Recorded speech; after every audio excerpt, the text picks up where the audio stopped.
పురస్కారములు. అమెరికాకు చెందిన doctor Ramineni foundation వారి నుండి విశేష పురస్కారం 2006, మదర్ ఇండియా ఇంటర్నేషనల్ వారి నుండి 2007వ సంవత్సరంలో సన్ ఆఫ్ ఇండియా పురస్కారం, Andhra Pradesh ప్రభుత్వంచే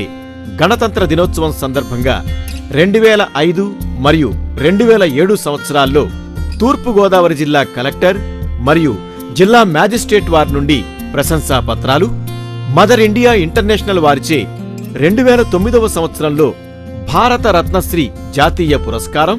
global society for health and education growth New Delhi వారిచే చికిత్సక్ రతన్ 2010 పురస్కారం, కిన్నెరా ఆర్ట్ థియేటర్స్ మరియు కిన్నెరా సాంస్కృతిక విజ్ఞాన సంస్థ హైదరాబాద్ వారిచే వికృతినామ ఉగాది పురస్కారం 2010, ఇంటర్నేషనల్ పబ్లిషింగ్ హౌస్ న్యూఢిల్లీ వారిచే బెస్ట్ సిటిజన్ ఆఫ్ ఇండియా 2010 మొదలైన పురస్కారాలు అందుకున్నారు.